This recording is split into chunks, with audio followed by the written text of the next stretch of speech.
All right, let's get it started. We're going to be doing the fourth of the four horsemen of the apocalypse. Um, this one was kind of interesting to dig into. Um, some of the Greek was very interesting, and I don't think we've uh, real. I have not seen most commentators take sort of the slant that I am going to, so that's probably fair, and you can deal with that what you want. Remember Acts 17:11. Don't magically believe what I tell you, but search the scriptures and prove if what I'm saying is true or not. That being said, this was an interesting one to dig into. As always, we're going to have sort of like the latter half devoted to like looking at kind of what this would actually entail and like what would be necessary. Why? Oh, ha ha ha ha! Very funny. No. um. Anyway, where was I? Anyway, no, you're good. The latter half of this is going to be devoted to like figuring out kind of what this would actually kind of mean on Earth, sort of in a practical sense. A little more challenging for me to do because I don't necessarily have a background in what you might call mass casualty events. That isn't, my professional and technical background, so I was having to rely on a lot of the work of others as well as a little bit of speculation. But I tried to, do my due diligence. So with that said, let's pray in. Holy Father, thank you for our time here, Lord. Pray that you will open your word to us, Lord, even in a small little passage like this. You said that where two or more are gathered in your name, that you are there in your midst, Lord. I pray that what we say and teach and hear and think here would be honoring to you, Lord, and that you would open these passages to us, not simply in a head sense, but in a heart sense, and what you would have us to do with them, Lord. Amen. All right, as always, let's read the verse real quick. Starting in verse 7. Then he opened the fourth seal. I heard the voice of the fourth living creature saying, "Come and see." And I looked, and behold, a pale horse. And the name of him who sat on it was Death, and Hades followed with him. And power was given to them over a fourth of the earth to kill with the sword, with hunger, with death, and by the beasts of the earth. So obviously we're going to have the main point first. We're going to talk about opening the fourth seal. This is broadly following the same pattern. However, as we discussed at kind of the tail end of last week, there are some connections between these two seals that we need to be aware of.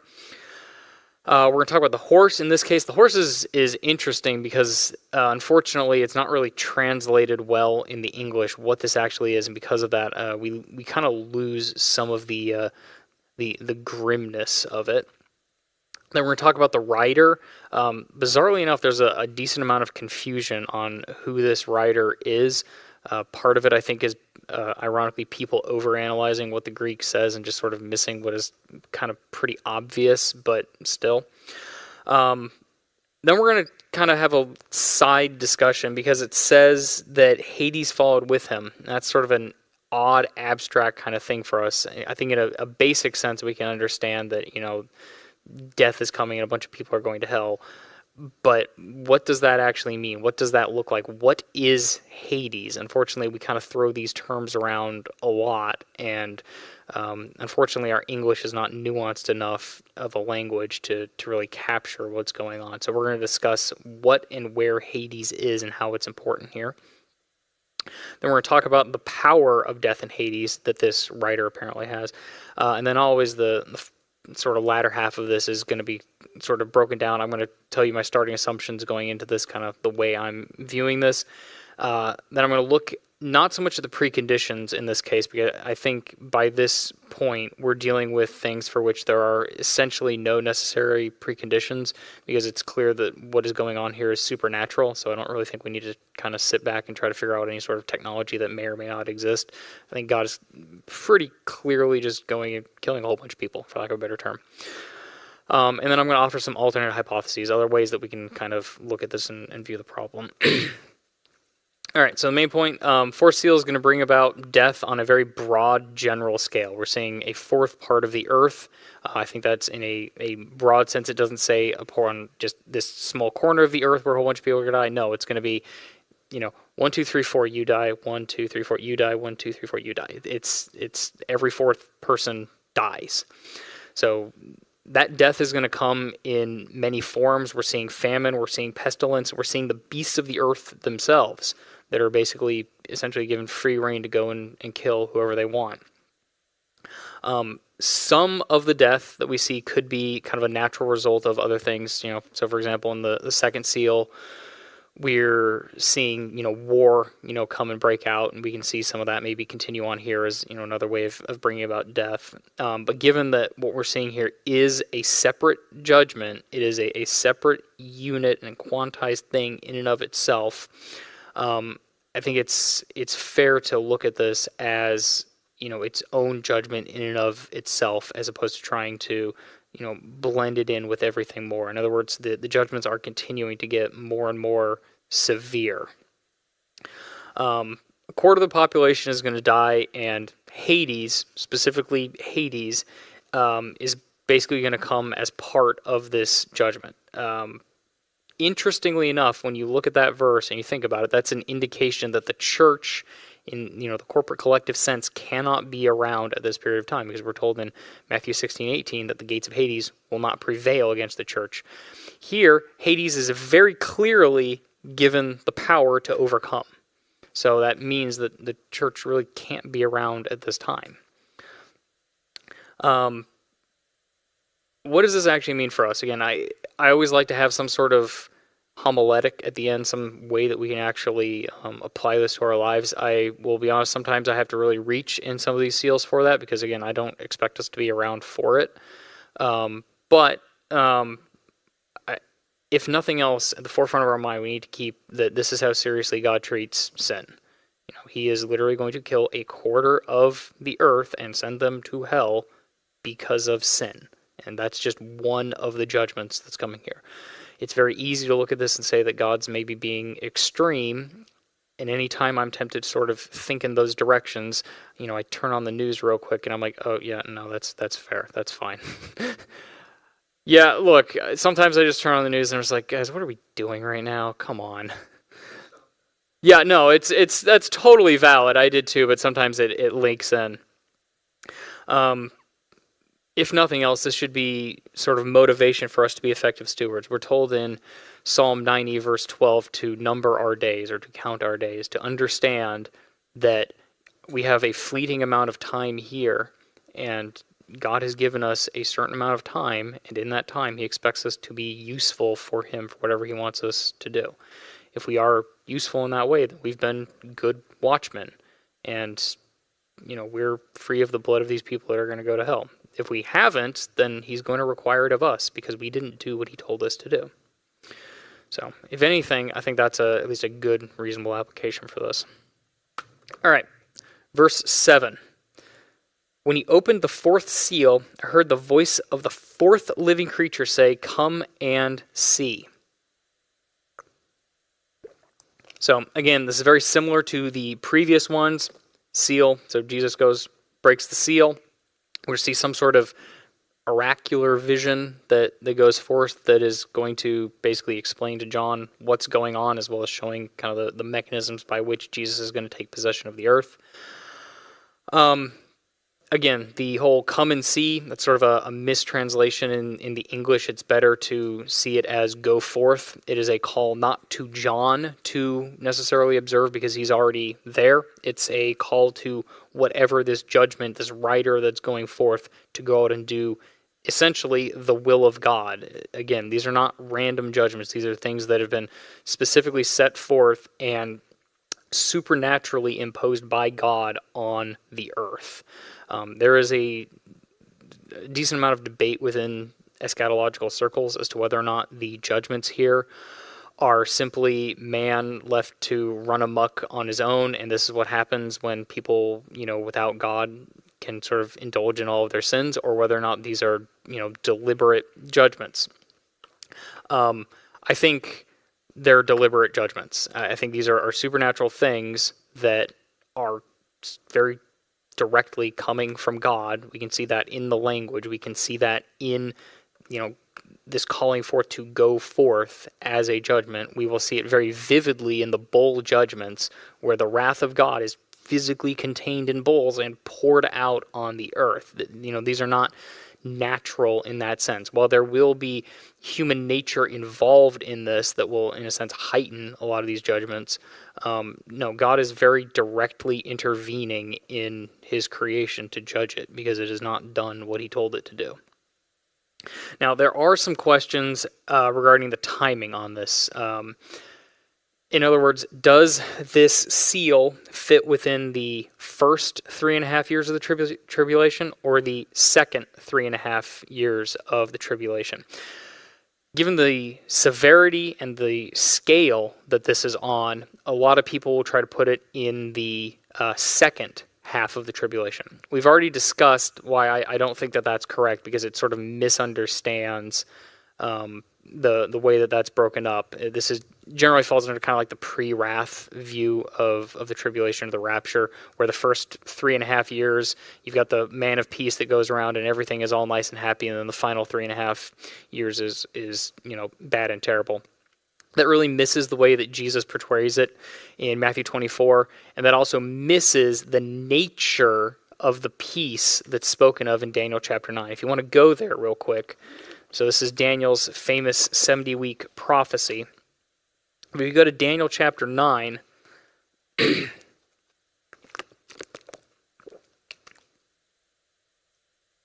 starting in verse 26, he says, "And after the 62 weeks, Messiah will be cut off, but not for himself. And the people of the prince that shall come shall destroy the city and the sanctuary, and the end of it will be a flood. Until the end of the war, desolations are determined. He shall confirm a covenant with many for 1 week, but in the middle of the covenant he shall bring an end to the sacrifice and offerings, and on the wing of abomination shall be one who makes desolate, even until the consummation which is determined is poured out on the desolate." The peace that's being spoken of there is not general in the way you and I see it. It's specifically focused on Israel. So it's entirely possible to have, a lot of, crazy chaos and judgments going on, but Israel, or whatever Jewish entity is there, to be at peace in a geopolitical sense with its neighbors. So the two are not mutually exclusive. So trying to fit this into the first 3.5 years, the second 3.5 years really kind of misses what's going on there. There's another school of thought, we'll discuss this a little bit more in a bit, but essentially that tries to place all of these judgments in the past. Again, I don't think that that's correct. If we're going to do that, then when did 1/4 of the Earth's population die? Yeah, okay, now that we've established that didn't happen, I think we can very easily say the closest you might be able to come to is the Black Death of Europe. But that really only affected Europe. Didn't really affect China, which is where the most people actually were.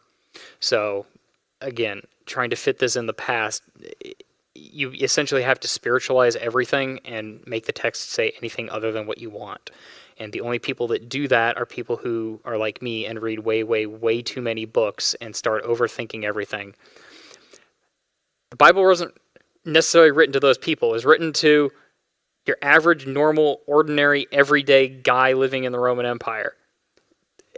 He's not going to sit there and try to work out all the little intricacies of, some spiritual metaphor from another culture or something like that, because that wouldn't make any sense. He's going to use basic, plain, normal, everyday Greek to talk to every normal, everyday Greek. So trying to spiritualize that, again, makes no sense. So in essence, we're dealing with judgments that are going to happen in the tribulation period.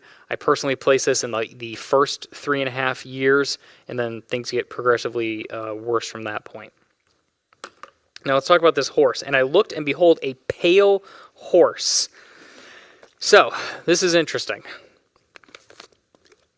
I don't like the way that is translated. The word that people look at is the word pale. But that's not really what the Greek says. It's chloros, where we get chlorine from. It actually means pale green. This is a color that is meant to denote sickness, death, and decay. So if you can think of like a rotting corpse, that's what we've got. I found this picture. This is actually from Chuck Missler's commentary on these verses. I like the way he imagined it, where you literally just have this sort of skin and bones horse with the flesh falling off of it and a skeletal snout coming out. That's probably the most accurate rendition of what this horse would look like. It is not normal or natural. You can look at all the other ones. You've probably seen, a red horse or a black horse or something like that. You haven't seen a green horse. This is fundamentally gross and disgusting, and its very color speaks of death and decay. So it is not pleasant to look at, and it's interesting that this is sort of the final of the four horsemen. Again, these are getting increasingly horrible as we go on. Even at this sort of early stage in the judgments, it's clear that we're seeing a ramping up in what's going on. We see in the first seal, the one that most people colloquially call the Antichrist, I'll call the coming world leader. He comes largely through peaceful means, it appears. Yes, he does have military and political and financial might, but he doesn't necessarily have to use it all. Then we see wars break out. Then we see famine come from that, and now we're just seeing mass death, decay, and destruction that follows with that. Again, I'm going to argue that all of this is supernatural. Yes, man, left to his own devices, is going to make things worse. But this is not something that is naturally going to come about. I do think God has specifically come up with a way to make sure that these can't be avoided by any sort of mechanism. People are going to be looking for a way out of these problems, but they're not going to have them because fundamentally they are coming from God. He has specifically commanded them to go forth. Again, that's when it ever says come and see, that's coming from the Greek blepo, which more literally means go forth. That's what this is. These are judgments coming from the throne of God. This isn't man in his own selfish heart, finding new ways to kill man, although that is a secondary consequence. This is still something coming from God. So, if you take nothing else from this, understand we're not dealing with a white horse or a pale horse. It's a sickly green horse that speaks of death and decay, and the flesh is falling off of it. Like that's the idea, and if that's gross, congratulations, that's kind of the point. It's gross. All right. Continuing on. And the name of him who sat on it was Death, and Hades followed with him. So, who is the rider? He very clearly identified himself as Death, but that hasn't stopped anyone from overcomplicating the matter. So, unfortunately, I have to now talk about why overcomplication in this case is wrong. The first hypothesis that a lot of people come to is that this is sort of a manifestation of the devil or spiritual forces. The idea is Satan brings about death and destruction, all of this. This is death on this, therefore, it's Satan. The problem is there's nothing in the text that shows that, and you have to basically render this into allegories so much that it becomes meaningless. It clearly says that it's death and Hades followed with him. I'm just going to kind of take that and assume God kind of means what he says and says what he means. There's a more interesting version of this. It gets a little bit closer. It sees it as a personification of God judging Jerusalem. Now, that may seem strange until we read some of what happens. It says, and power was given to them over a fourth of the earth to kill with the sword, with hunger, with death, and by the beasts of the earth. If we'll go back to Ezekiel chapter 5, verse 17, this is basically God proclaiming judgments against Jerusalem. And he says the following. So I will send against you famine and wild beasts, and they will bereave you. Pestilence and blood shall pass through you, and I will bring the sword against you. I, the Lord, have spoken. So you can see that there is some parallel between those two events. It speaks of famine, death, destruction, and specifically wild beasts being brought against them. There's a problem with this, however. Nowhere in that passage do we see Hades riding along as a companion here. So already it's trying to bring those two together doesn't really work. The other is that the destruction that Ezekiel was speaking of was past tense. In other words, it was something that had already happened by the time John had come on the stage. It happened like almost 600 years in the past at this point. So that's not really a prophecy. That has no prophetic value to it because you're just telling me of something that has already happened. That is not a prophecy. And finally, there's really nothing here to connect it to that. It's clearly talking about something that's going to happen over the whole earth, not specifically against Jerusalem. So I can kind of get rid of that as a possibility. The third one is that this is just talking about pestilence in general. In other words, viruses, bacteria, et cetera, going out. Believe it or not, that's a little closer to what's going on. The main case that people will make for this is to note that the word in Greek for death is thanatos, and that is the same word that's used for the pestilence there. So they can see this. They would translate it as the writer is not death, it's pestilence, and pestilence is also going forth with that. That's kind of not necessarily a great translation. You can use thanatos in a few different ways. Further, again, that doesn't explain the Hades that's following along with it. You only go to Hades when you've died. Just because you get sick doesn't mean you go to Hades. Yes, you may, but I am yet aware of any, bacteria or virus that has a 100% fatality rate. We can get close, but we haven't gotten there yet. So it makes a lot more sense to render that writer as death, because that's the only way that would explain Hades as part of that. And finally, just sort of the most obvious is that we're dealing with some sort of personification of death.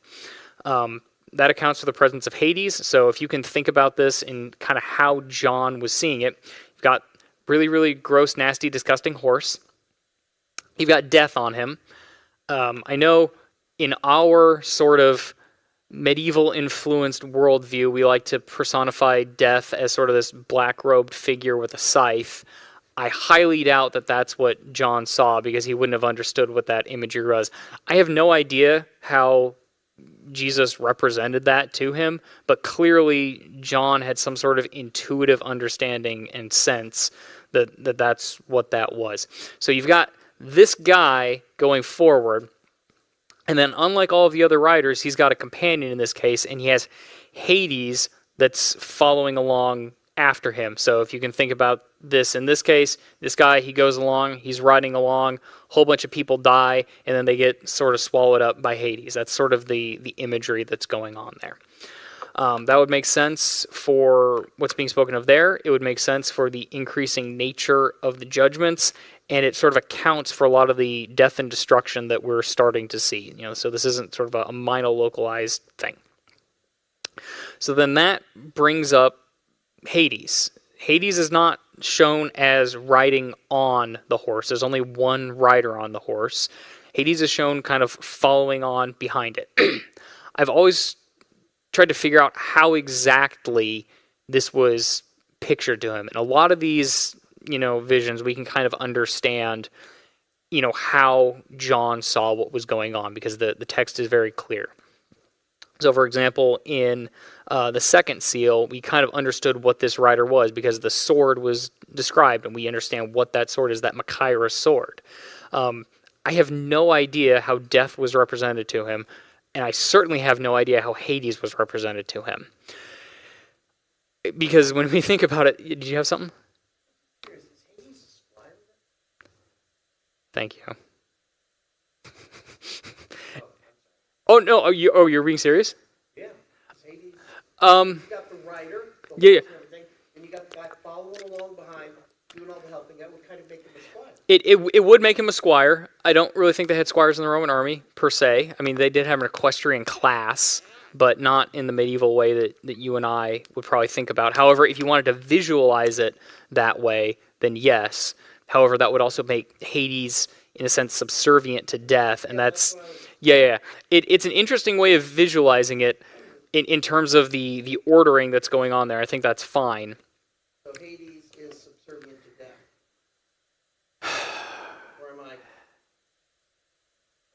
I wouldn't say that Hades or death are subservient to either one. One is the natural result of the other, and the other is just a collecting place for the other. So So this is I Hades, the person, and Hades, the location. yes, I understand what you're saying. I think that's fine in its own sense. But again, even if we take that at its sort of face value, if I ask you to draw a picture of Hades, that's Mythology. yeah, you could. It's a person. Again, you can. It's also possible that he just had some sort of spiritual intuition of what was going on here. I understand what you're saying with the Greek mythology here. However, I don't know if God would sit there and try to use, pagan mythology in his understanding of things.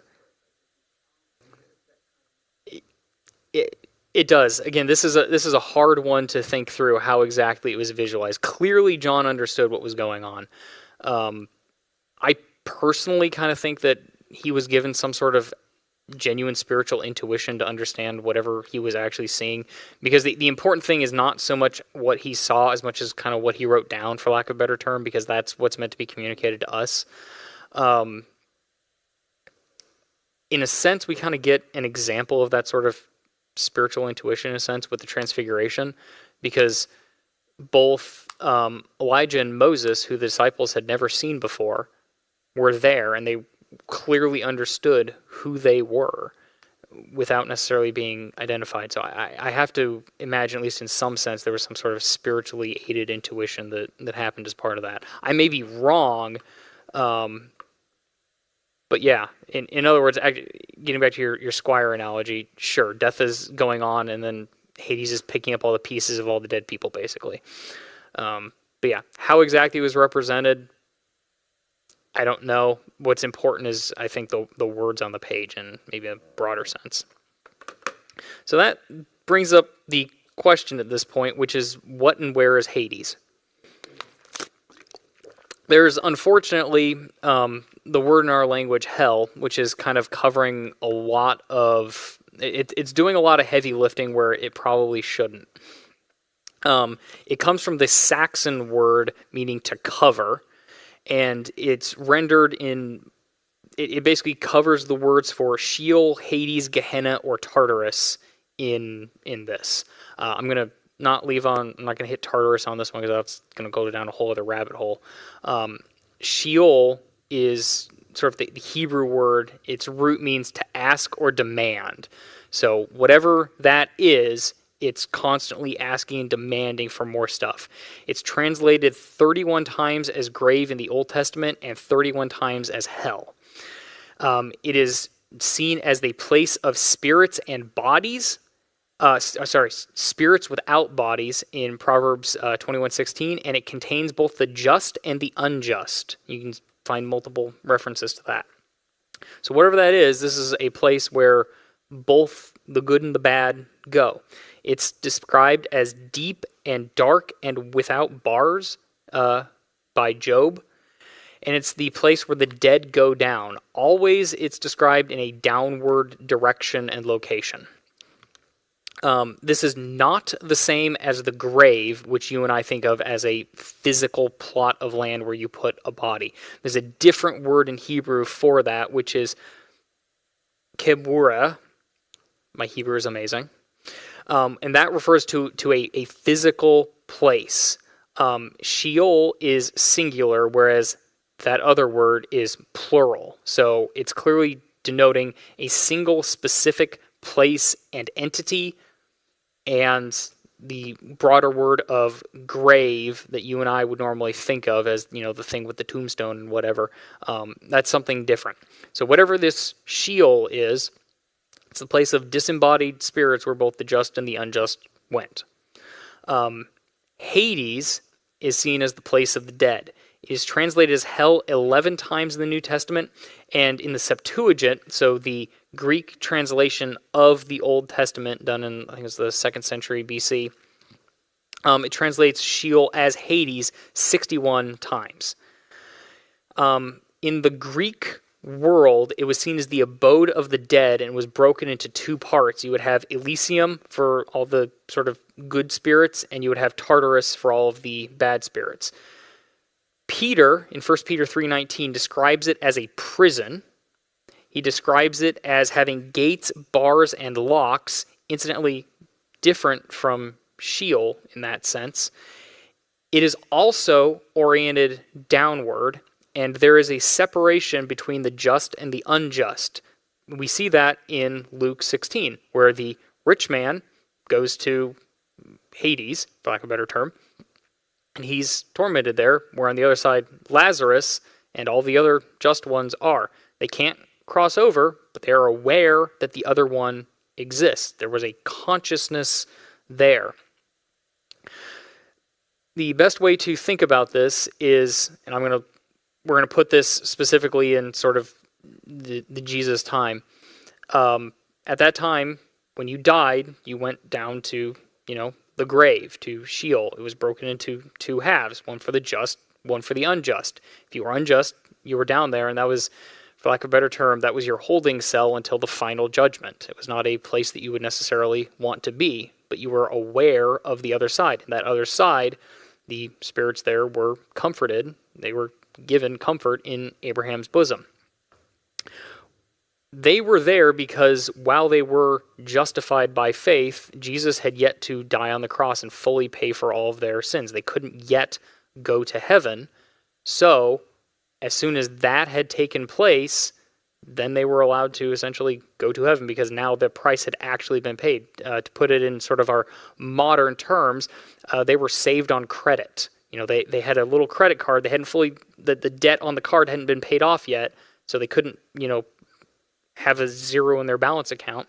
But once it was paid off, then they were good. That was sort of the idea. All of this is different from Gehenna, which comes from the Hebrew Ge Bene Hinnom, which means the valley of the sons of Hinnom. It was used as a place for child sacrifices in the Old Testament. Yeah, it was really, really good. If you're not familiar with this, what they would do, there was an idol called Moloch. It was generally associated with wealth or prosperity. And they would heat up the idol, so it was glowing hot, and they would take their children and put it on the arms of the idol and basically cook them alive and kill them. That's what they would do.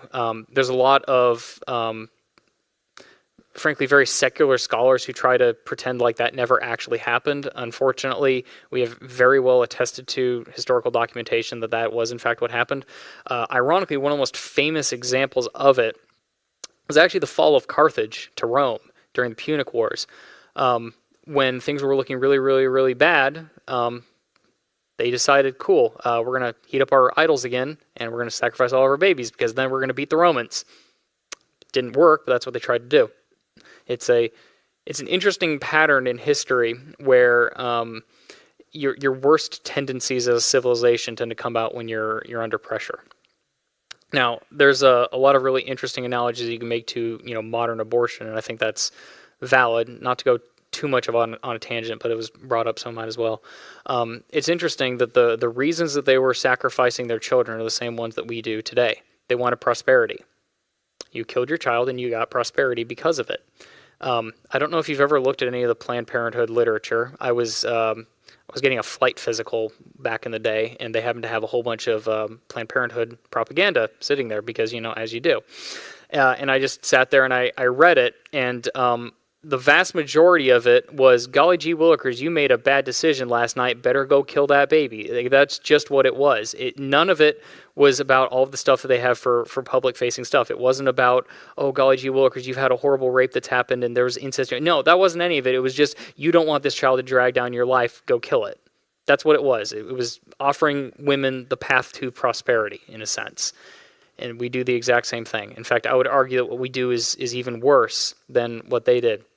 They at least had the decency to acknowledge that the child that they were killing was a child, that it was living. It wasn't just some sort of abstract concept that at some point might become a living thing. They understood that it was living. They understood that it would cry and scream, so they would, have a whole bunch of musical accompaniment during the sacrificial procession to drown out the cries of the baby as it was being fried to death. we don't even bother to do that now. We come up with all kinds of treatments and drugs to, pretend like it really isn't there. We conduct, sacrifices to Moloch on an industrial scale, on a scale that they could not possibly imagine. We've killed more children than any wars have ever conceived of doing. People like to talk about, Baltimore being, the murder capital of the world. The most dangerous place in America is in a mother's womb. Like, you really want to get down to it, the most dangerous place that baby could be is in a mother's womb in this country, because that's where they're probably going to get killed. I hate to break it to you. Anyway, back on track. I'm sorry, but that's what was going on in Gehenna. It later became a dump for Jerusalem, where they would basically dump all of their trash, and it was always burning because of that. I've also come across some sources that say that that's also where there was a leper colony. I haven't found that on a broad basis, so I don't know if that was true or not, but it would actually make sense, if nothing else typologically, given that leprosy was a type of sin. Then you have these sinners who are literally dying there, surrounded by death and decay and fire. So it is an effective type in that sense. This is how Jesus used it. He uses that as the place for total, final, eternal punishment. So if you've got the bad side of Hades, where everyone's sort of sitting there in jail in a holding cell waiting for their final sentence, they're going to be brought out before the great white throne, they're going to be sentenced, and they're going to be thrown into Gehenna, which is this. There are two other words that occasionally come up, which are Tartarus and the Abuso. We're going to hit those probably later on, but just as a foretaste, Tartarus is spoken of by both Jude and Peter as the place where God sent angels that did not keep their first estate, that sinned in some capacity. He put them there. It is described as different from Hades, and even in the Greek world, Tartarus was seen as sort of this lower, kind of more horrible portion of this. And then you have the Abuso, which is the bottomless pit, which is where Satan's going to be bound, and where there's apparently some other things in there right now as well. So, again, really weird stuff. We will get to it when we get to, I think, chapter 9. But just to sort of break down what these words are, because the word hell in our English language is not particularly helpful. We are dealing with Hades, so this is the place that's coming along after death. It is picking up all of the dead people, and it is saying, yep, you're here now. That's basically what's going on. All right. Continuing on, it says, and power was given to them over a fourth of the earth to kill with the sword, with hunger, with death, and the beasts of the earth.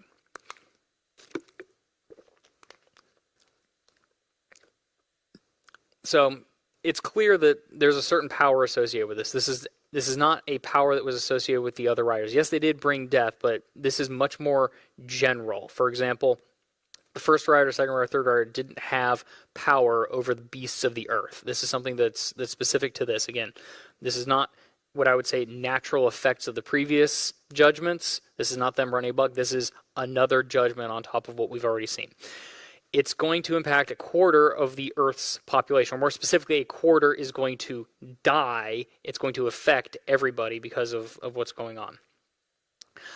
I don't think we have a full understanding of the social, political, whatever changes that are going to happen as a result of this, or even what a system under the Earth is going to kind of look like at this time. We can take a few guesses and we can hypothesize, but we actually are in uncharted territory here. We have not had this happen previously. We haven't. So I think trying to speculate too much on that is not great. Now, there's a lot of ways that this killing is taking place. We see violence and war. We see famine. You'll recall that from last week. This one is apparently more severe because all of these judgments are gaining in severity.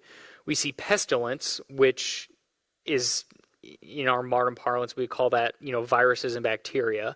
So that is a part of what's going on. We also see wild beasts, which is interesting. That's something I think a lot of people miss. If you remember back in Genesis chapter 9, if you want to go there, right after the flood, God does something really nice for Noah. He says, and And the fear of you and the dread of you shall be on every beast of the earth, and on every beast of the air, and on all that move on the earth, and all the fish of the sea. They are given into your hand. Every moving thing that lives shall be food for you. I have given all these things, even as the green herbs. So it's interesting to consider, if you've ever been out in the wilderness or done stuff, to come across an animal, and they will always tell you that the animal is more scared of you than you are scared of, the animal. That's generally true. There are a couple exceptions to that, but yeah, that is the way that it works. And that's something that God gave to us. He has given us command over those beasts. It seems that, at least in some degree, God is taking that away, and those beasts are no longer going to fear us. And they're going to be like, oh, I do have tusks and big mouths and razor sharp teeth and claws. I can kill the squishy humans. Yeah. So apparently he's removing whatever protection that he's given to us from them. The mastery of the animals is being taken away. I don't know if we can fully understand what that would actually mean in a social context, if all of a sudden we can't just rely on the fact that we're the dominant species on the earth. All of a sudden you take that away, and that's a problem. If you've ever seen particularly videos in like Southeast Asia of cities that just get overrun with like monkeys or something like that, it's very funny. But then if you consider, all those monkeys are like really hungry and angry, and they're just going to start killing everything, it stops being so funny. Well, we're going to have that happening on a global scale. Elephants in general, they can be fairly tame as long as you give them their space. Can you imagine an elephant rampaging around Baltimore? Can you imagine all of the animals in there that all of a sudden decide, oh, wait a minute, we don't actually have to do this now? It's going to be a problem. And then finally, this is another indication that church really isn't going to be around during this time, because we're told specifically here that Hades will prevail against these people. And we're told Hades is not going to prevail against us. Now, I'm certain you can make the argument that, sure, the church is around, but they aren't affected by this judgment, or they're not killed in this judgment, or something like that. But again, that's stretching things. We're not mentioned there at all, period. Plus, there's going to be a lot of Christians that are going to die. When we talk about the animals and everything, the number of coyotes I was in Baltimore City has gone up. I'm not going to say exponentially, but pretty significant growth curve. Yeah. One of the things that I really dislike about environmentalists is because their own policies go against the very things that they're trying to prevent. Hey guys, no one should hunt anything because we love the animals so much. Yeah, that's how you get overpopulations of like coyotes and stuff. There's a reason you hunt them. There's a reason you take them out. There's a reason you kill the animals so that things like that don't happen. Sorry, I grew up in a very rural area, so this is actually very I really resonate with this stuff. Coyotes sometimes hunt in packs, and Yep. things ain't afraid of us no more. Yep, that's a problem. Part of the joke, but dingo ate your baby. Yeah, the dingo will in fact eat your baby. They will in fact eat your baby. Anyway, let's continue on. That's sort of the end of the first portion. We're going to go into the second portion real quick. Again, I'm not going to really deal with the necessary preconditions here. I think it's very clear at this point what we're dealing with is entirely supernatural. There may be some natural mechanisms that happen as part of this, but I think God's intending us to understand this. At this point, we're dealing with just extreme death on a scale that is truly hard to comprehend. We have not had death on this scale at any time on the earth. I will make an asterisk there for the flood, but that's different and doesn't apply. I'm going to try and keep speculation here to a minimum. I'm not going to try and find the one path out of 500 million possible permutations that is the correct one that's going to come out. I don't think that that's productive, because you're more often than not going to be wrong. What I'm going to do is I'm going to use historical case studies to basically inform analysis and precedent. Say these kind of things have happened in the past that were not the same thing, but kind of close enough, or shed some light on a given phenomenon Therefore, we can understand more of what's going to happen in this time, at least in sort of a social perspective. Again, I'm not an expert here. I'm not. There are some things that I can speak on with some amount of authority because of my background or my job or things that I've had to do. I'm not an expert here. I really am not. So I've had to lean on the work of others as well as sort of just frankly thinking it through. I can only speak to what I found. I'll have some sources up there, but nothing crazy. I'm certain there's better authors out there. All right. We're essentially, and I have to come up with a good way to phrase this, we're looking at a global scale mass casualty event.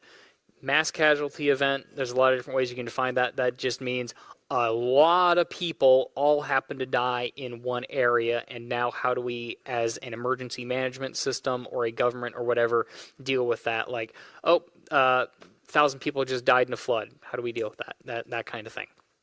But we're not just dealing with that in one place or one locality or one response mechanism. We're dealing with it broadly from multiple vectors across the entire globe. The closest thing that we have experienced, at least in an academic sense, to this was actually the fear of nuclear warfare. So in the fear of nuclear warfare, all the bombs go off, everybody starts dying, and you have to start dealing with, entire cities are now gone. There's literally millions, if not billions, of people that died. Some of the protective measures that at least individuals came up with were things like bomb shelters, or coming up with ways that they would be able to survive from that, either having stored resources, things like that. There is a strange exception to that rule, and that was actually communist China under Mao. Mao, believe it or not, really didn't care about his people at all. His whole policy was that it doesn't matter if the United States drops all of their nukes on China. By the end of it, they're still going to have at least 300 million Chinese people, and that's going to be more than enough to defeat America. So fine, use literally the entire population as a bullet sponge. That was Mao's view of things. He was, in fact, totally crazy. If you ever want an interesting read, The Life of Chairman Mao. It was written actually by his personal physician. So he was an interesting fellow. Now, it's not going to be possible to escape these judgments, but people are going to try. I can imagine that as these start to get worse and worse, the whole bomb shelter thing is going to look pretty appealing at that point. People are going to try and find food. They're going to try and find water that is not polluted. They're going to try and find some form of resource. They're going to find, some place in the forest that is not overrun by animals that are just going to come and kill them. People are going to love weapons and firearms because it's going to keep them safe from whatever may happen to be out there. Now, this is going to cause a change, I think, in the overall sort of culture and worldview. I'm going to use culture loosely defined here because everything is going to kind of be breaking down, and this is only going to be a 7-year period, and analyzing culture over that kind of period of time gets a little iffy. Everyone, particularly if they have their sort of very blue-pilled, rose-tinted glasses on, like to think that everyone sort of can cooperate and get along. That's obviously not true, but it's going to become more and more obvious here, because at this point, everyone's just dealing with survival. You truly do have to get on, and it's going to be survival of the fittest. If any sort of help or cooperation exists, it's purely in sort of a game theoretic sense where I am cooperating with you because doing so will benefit me. That may seem very cynical, but that's what happens when life is on the line. When you are desperately trying to cling on to life, you're going to start acting that way. This is also going to cause an increase in what we talked about last week, which is stochastic violence. The idea where now all of the conditions exist for, violence to sort of bring itself about no matter what. The strongest and the most powerful people are going to be in charge. I can imagine, at least to some degree, society, not totally, but in parts, breaking it down into sort of the more warlord kind of phase, where you're just the strongest person and you are going to agglomerate to whoever the strongest person is because they offer you the most amount of protection. Now, how does that idea fit with the way we sort of classically view the world system under the first beast of Revelation 13? Because that is sort of seen as sort of this very powerful, dictatorial kind of ruler. I'll make a few comments on that. Number one, I don't think he's global in the same way that a lot of other people see him. They see him as just a singular ruler who kind of controls everything. It's clear that he has whatever the revived Roman Empire is, or more specifically, whatever that final form is. But it's clear that he doesn't have everything. We see in the latter chapters, he doesn't have the kings of the East because they make war against him. He doesn't have certain parts of the Middle East because they are specifically harboring the people that flee from the abomination of desolation. So he has clear limits on what he can do in terms of a geopolitical sense. But it's clear that he is sort of the big dog on the world stage. So how does that jive with sort of a total breakdown in culture, civilization, and any sort of value that binds people together other than the meanest nature of survival? One of the things that you find when sort of existential threats come along and order starts to break down is that people can in fact be forced into a more statist society because of those various things. If you ever deeply analyze the Allied bombing campaigns in World War II against Nazi Germany, one of the things that you find is that not only were they not as effective as a lot of people might like to think, but that bombing campaign actively drove people into the Nazi Party more because it was the only thing that offered any form of stability. You can see the same kind of thing here, where if you have all of these cataclysms coming against people and they can't stop it, yes, society overall is breaking down, but if you at least have one thing there that you can use as your rock to anchor yourself to and at least have some sort of purpose, potentially some form of security, you're going to be driven to that. Even if that thing is worse than what you are already having, first of all, we're not as rational as we like to think. We do not actually rationally, logically think through our decisions. You can actually see this if you ever do brain scans or actually analyze decision-making processes. We emotionally come to a decision first.